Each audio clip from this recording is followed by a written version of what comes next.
ശിക്ഷ റദ്ദാക്കണമെന്നാവശ്യപ്പെട്ട് നടി ആക്രമിക്കപ്പെട്ട കേസിലെ രണ്ടാം പ്രതി മാർട്ടിൻ ആന്റണി നൽകിയ അപ്പീൽ ഹർജി ഹൈക്കോടതി ഇന്ന് പരിഗണിക്കും. ഗൂഢാലോചന അടക്കമുള്ള വകുപ്പുകൾ നിലനിൽക്കില്ല എന്ന് ചൂണ്ടിക്കാണിച്ചാണ് ഹർജി. ഒന്നാം പ്രതി പൾസർ സുനി അടക്കം മറ്റു 3 പ്രതികൾ ഇതേ ആവശ്യം ഉന്നയിച്ച് കഴിഞ്ഞയാഴ്ച ഹൈക്കോടതിയെ സമീപിച്ചിരുന്നു.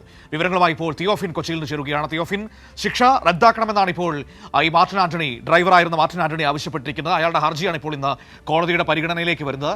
നേരത്തെ സമാന വിഷയം ഈ പൾസർ സുനി അടക്കമുള്ളവരും കോടതിയിൽ ആവശ്യപ്പെട്ടിട്ടുണ്ടല്ലേ?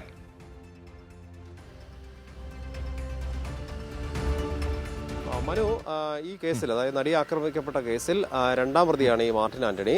മാർട്ടിൻ ആന്റണി പറഞ്ഞിരിക്കുന്നത് ഈ കേസിൽ ഗൂഢാലോചന കുറ്റം നിലനിൽക്കില്ല, ഗൂഢാലോചന തെളിയിക്കാൻ കഴിഞ്ഞിട്ടില്ല, അതുകൊണ്ട് തന്നെ തനിക്ക് എതിരെയുള്ള ശിക്ഷ അത് റദ്ദാക്കണമെന്നാണ് ഇയാളുടെ പ്രധാന ആവശ്യം. കഴിഞ്ഞ ദിവസം കോടതിയിൽ ഹർജി നൽകുകയും ചെയ്തിരുന്നു. ഈ ഹർജി ഇന്ന് പരിഗണിക്കാനായി കോടതി നേരത്തെ മാറ്റിയതാണ്. അത് ഇന്ന് പരിഗണിക്കുകയാണ്. ഒപ്പം മറ്റ് 2 പേരുടെ 5ഉം 6ഉം പ്രതികളുടെ ഹർജികൾ കൂടി പരിഗണിക്കുന്നുണ്ട്. ഇവരും നേരത്തെ ഹർജി നൽകിയിരുന്നു.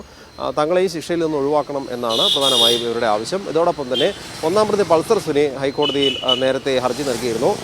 തനിക്കെതിരെയുള്ള ശിക്ഷ കാരണം പൾസർ സുനി 7 വർഷത്തോളം ശിക്ഷ അനുഭവിച്ചതാണ്.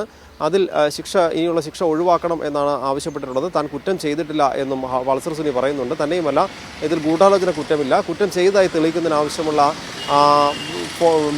മെമ്മറി കാർഡിൻ്റെ പരിശോധന, അത് മെമ്മറി കാർഡ് കണ്ടെത്താൻ കഴിഞ്ഞിട്ടില്ല. അപ്പോൾ ആ കുറ്റം തെളിയിക്കാൻ സാധിച്ചിട്ടില്ല. തന്നെയുമല്ല, ഒരു മൊബൈൽ ഫോണുണ്ട്. ആ മൊബൈൽ ഫോണുമായി ബന്ധപ്പെട്ട പരിശോധനകൾ അതിലും വ്യക്തതയില്ല. മറ്റൊന്ന്, താൻ കുറ്റം ചെയ്തിട്ടില്ല എന്ന് വാദിച്ചിരുന്നു. അതോടൊപ്പം തന്നെ ഇത് മാത്രമല്ല, 20 വർഷമാണ് പ്രതികൾക്ക് ശിക്ഷ നൽകിയിരുന്നത്. ഇതിൽ ദൃശ്യങ്ങൾ പകർത്തി എന്ന് പറയുന്നത് അത് ഈ തെളിവ് കിട്ടാത്തത് കൊണ്ട് നിയമപരമായി നിലനിൽക്കില്ല എന്നാണ് പ്രധാനമായും ഈ പൾസർ സുനി വാദിച്ചിട്ടുള്ളത്. അതോടൊപ്പം പരിശോധനയ്ക്കായി DNA സാമ്പിളുകൾ ശേഖരിച്ചു. ഇതിനകത്ത് കാലതാമസമുണ്ടായി എന്ന തൻ്റെ വാദം, ആ വാദം കോടതി അംഗീകരിച്ചില്ല എന്നും പൾസർ സുനി പറയുന്നുണ്ട്. ഇത്തരം വാദങ്ങൾ ഉന്നയിച്ചാണ് പ്രധാനമായും പൾസർ സുനി കോടതിയെ സമീപിച്ചിട്ടുള്ളത്.